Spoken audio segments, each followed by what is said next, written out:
براہ راست آپ کو لیے چلتے ہیں۔ سینٹ اجلاس جاری ہے۔ وزیر قانون عاصم نذیر تارڑ اظہار خیال کر رہے ہیں کہ کوئی آفیسر اور کوئی وزیر اپنے ذمہ یہ لینے پہ تیار نہیں تھا۔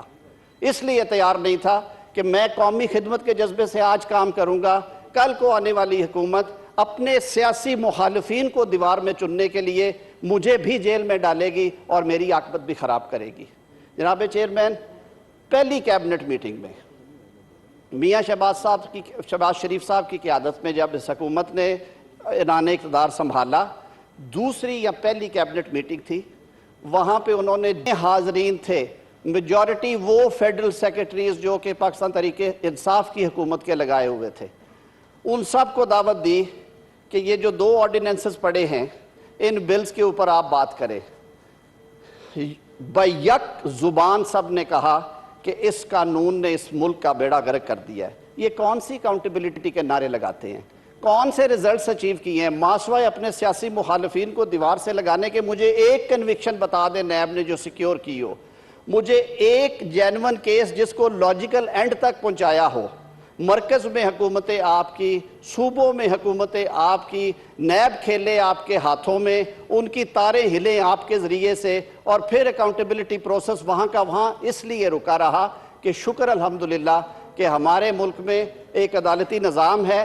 گئے گزرے دور میں بھی بالآخر کہیں نہ کہیں سے اگر پہلی عدالت سے نہیں، دوسری سے نہیں تو آخری عدالت سے لوگوں کو انصاف مل جاتا ہے۔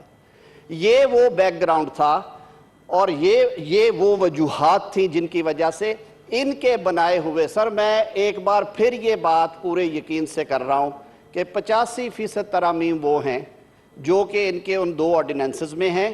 رہی بات جو وہ 3 باتیں کرتے ہیں کہ جی بارِ ثبوت کیوں بدلا گیا، سپریم کورٹ آف پاکستان کے 1999 سے لے کے آج تک کئی فیصلہ جات ہیں جس میں انہوں نے کہا کہ یہ نہ تو اسلامی قانون کی روح ہے اور نہ ہی کامن لاء کی کہ آپ بارِ ثبوت تبدیل کریں۔ بارِ ثبوت پروسیکیوشن پہ رہے گا، ہاں پروسیکیوشن ریزنبلی اپنا کیس بنائے، بارِ ثبوت شفٹ ہو جائے گا۔ آج بھی قانون میں وہی لکھا ہے۔ ضمانت کے قانون کو ہم نے اور بہتر کیا کیونکہ دنیا جہان میں کہیں پہ اتنا ڈریکونین لاء نہیں ہے۔ سر یہ بتائیں کہ آپ کسی شخص کو اٹھا کے جیل میں ڈال دیتے ہیں کہ تمہارے خلاف الزام ہے تم نے 22 کروڑ کی یا 22 ارب روپے کی کرپشن کی ہے، 3 سال وہ جیل میں رہتا ہے، فل فلیج ٹرائل کے بعد عدالت کہتی ہے کہ ہم آپ کو باعزت بری کرتے ہیں۔ سر ان 3 سالوں کا حساب کون دے گا؟ کس کے دامن کو نوچے گا وہ باہر نکل کے؟ ان کے بچے سکولوں میں جاتے ہیں، ان کی بیٹیاں شادی کی عمر میں ہیں، سوشل لائف وہ گزارتے ہیں۔ کیا صرف ایک الزام لگانے کی وجہ سے آپ اس شخص کو 3 سال جیل میں ڈال کے آخر پہ کہہ دیں گے کہ بھئی تمہارے خلاف کچھ ثابت نہیں ہوا؟ خدا کے لیے اس سرکاری ملازم سے پوچھو جس نے 1.5 لاکھ تنخواہ میں اس ملک کے اربوں روپے بچائے ہیں۔ میں بطور وکیل کہتا ہوں اور میں یہ حلفیہ کہتا ہوں، اسے جذباتی تقریر نہ سمجھیے گا۔ میں ایک واقعہ آپ کو جناب چیئرمین سناتا ہوں اور اس کے بعد ان پہ چھوڑتا ہوں کہ فیصلہ یہ کریں۔ ایک کیس بنایا گیا صاف پانی کمپنی کا۔ صاف پانی کمپنی کے لیے اشتہار دیا گیا کہ انہیں ہائیڈرو ٹیکنالوجی میں PhD ڈاکٹر چاہیے۔ ایک آسٹریلین نژاد پاکستانی ڈاکٹر نے اپلائی کیا، وہ 16 لاکھ 18 لاکھ کے قریب پاکستانی لے رہے تھے، وہ 4.5 لاکھ پہ آئے کہ میں بوڑھے والدین کے ساتھ رہوں گا۔ ان کے بیوی بچوں نے آنے سے انکار کر دیا۔ ابھی انہیں جوائن کیے 3 مہینے ہوئے تھے کہ یہ مقدمہ بن گیا، حکومت چینج ہو گئی۔ نیب نے نہ آؤ دیکھا نہ تاؤ دیکھا۔ سر وہ ایک پروفیشنل آدمی، PhD ڈاکٹر، نہ اس کا اکاؤنٹ سے تعلق نہ فائنانس سے تعلق، اسے پکڑا جیل میں ڈال دیا۔ سر وہ بندہ 1.5 سال جیل میں رہا ہے، 1.5 سال۔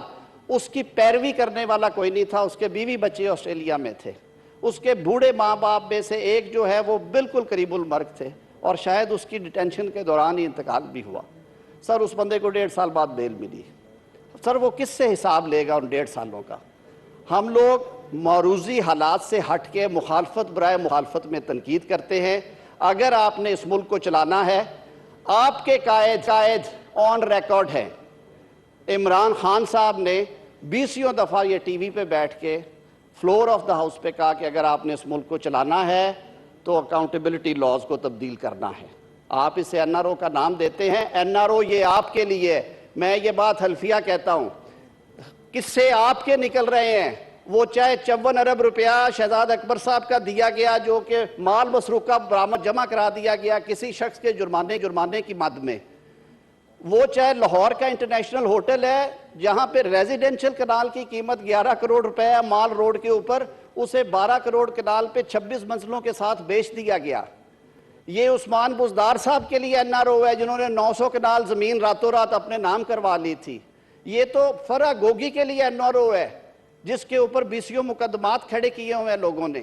نہ کیا کریں، ملک کی سوچیں، ملک آگے بڑھائیں، خدا کے لیے معیشت کو سہارا دیں، مل کے دیں۔ یہ ملک ہے تو یہ تقریریں بھی ہیں، یہ قصے بھی ہیں، یہ پٹیاں بھی ہیں، یہ گفتگو بھی ہے۔ اللہ تعالیٰ سے دعا کریں کہ اللہ تعالیٰ ہمیں استقامت دے، سب کو مل کے چلے، پازیٹیو بات کریں، مثبت تنقید کریں، 100 دفعہ سنیں گے۔ میں جانے سے پہلے پھر یہ بات فلور آف دا ہاؤس پہ کہہ رہا ہوں، میرے اس طرف بیٹھے ہوئے دوستوں میں سے جو دوست بھی میرے ساتھ بیٹھے نیب ترامیم کے حوالے سے ایک ایک شک پہ انہیں سیٹسفائی کریں گے۔ ہم نے 5 گھنٹے اسے نیشنل اسمبلی کے فلور پہ ڈیبیٹ کروایا ہے۔ آج تک سر 3.5 سالہ دور حکومت میں 5 منٹ میں کس قانون تو پاس ہوئے ہیں لیکن کبھی 4 گھنٹے 5 گھنٹے کسی ایک قانون کو نہیں دیے گئے۔ میری خواہش تھی بطور وزیر قانون کہ جب میں یہ بل یہاں پہ لے کے آیا کاش آپ اس دن اسے کلاس ٹو کلاس پڑھنے دیتے۔ آپ نے کتابیں اچھالی، شور مچایا، آپ کا حق تھا، لیکن ابھی بھی اسے پڑھیے گا۔ میں کمپیریٹیو ٹیبل کل آپ کو پیش کر دوں گا، میرے ساتھ بیٹھیے گا۔ یہ منو وہ چیزیں ہیں جو فائن ٹیوننگ کی گئی ہیں، اس میں وہ مطالبات تھے جو لوگوں نے کیے اور وہ مطالبات وہ سجیشنز تھے جو عدالتوں نے دی، اس حوالے سے اسے بہتر کیا گیا تھا۔